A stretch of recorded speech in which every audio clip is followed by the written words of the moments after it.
Suresh Thakur, ward number 41, ward पार्षद के लिए नामांकन किया हूँ। जीतने के बाद प्राथमिकता के तौर पर सबसे पहला कार्य क्या करेंगे आप?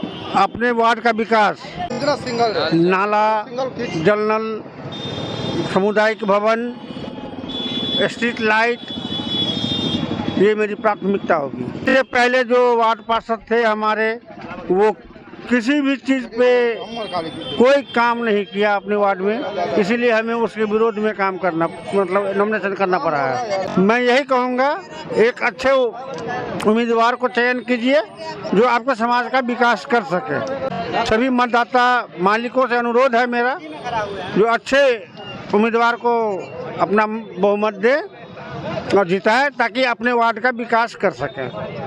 राजनीतिक छवि के बारे में हम लोग का संकल्प है कि समाज सेवा, गरीब की गरीबी दूर करना, नल जल घर और इसी प्रकार से सभी तरह के कष्ट को दूर करना है। वार्ड नंबर 41 में वार्ड कमिश्नर के रूप में आप किसे पसंद करेंगे? सुरेश ठाकुर जी को हमारे वार्ड कमिश्नर वार्ड नंबर 41 से। आपका क्या कहना है? मेरा नाम संतोष कुमार शाह हुआ। हम सुरेश ठाकुर को मैं जैसे समर्थन किया और उसको जिताने की कोशिश है कि अपना विकास करे। क्या लग रहा है ये विकास करेंगे? उम्मीद है कि हो जाएगा और विकास होगा।